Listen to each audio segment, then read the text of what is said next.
Hey, what is up guys? I'm Real De La Cruz and I'm gonna share with you my daily morning routine as a young entrepreneur.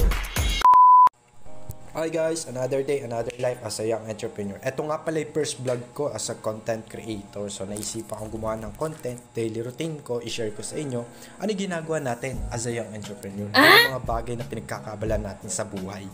At pero syempre, sisimulan natin ang araw kasamang Lux Whitening Soap guys.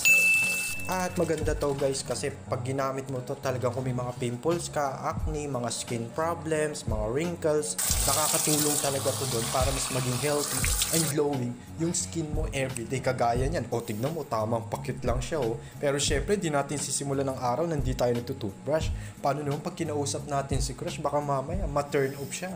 Diba? Kailangan maayos din ang hygiene natin guys. Kaya toothbrush din kayo ah. Kita mo, nagpapakit pa. Kala mo sino gwapo. Kunwari napakatapang muna tao.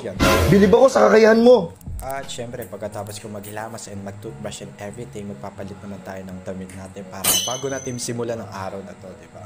So, yan, ang haba na nga ng buhok ko nga dyan, guys. Iniisip ko ano bang hairstyle or almost 1 month na ako nag-iisip ko anong hairstyle ang papagupit ko. Suggest naman kayo dyan sa comment section ano yung mas babagay sa akin. Kasi nahihirapan na talaga ako sa dome choices. Tama ko. Kala mo kung sinong gwapo. Napakatapang muna tao. So, naisipan ko mag-jacket dyan kasi syempre kakatapos lang umulan. So, medyo malamig ang panahon. Alam mo na, wala na tayong kayakap sa gabi. Ayat naisipan ko magtimpla ng kape para bago simulan ng araw natin. Isa to sa mga morning ritual ko, di ba? Nagdadasal ako, nagpapasalamat ako para sa lahat ng mga blessings na dumarating sa atin, di ba? At yan ako napaisip kung crush na ba ako ng crush ko. Wait, may crush ba ako? Uy, dami nun sir. At isang lagok na masarap na mainit ng kape para simulan ang araw na ito. At lumabas nga ako para i-check ang labas, syempre. Diba? Para suminghot ng malamig na hangin since kakatapos lang ang ulan. Kita mo naman, napakatahimik.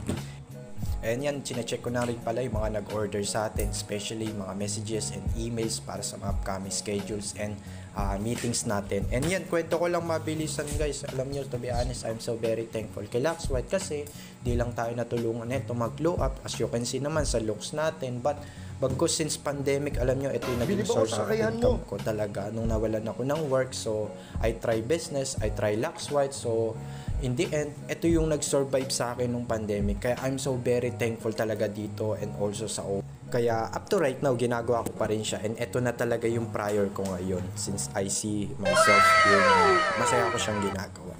And ayun, medyo natapos na rin ako mag-pack ng orders. After this, i-drop off ko na lang siya sa mga logistic, delivery. And yan guys, mabilisan lang. Thank you so much. See you on next vlog.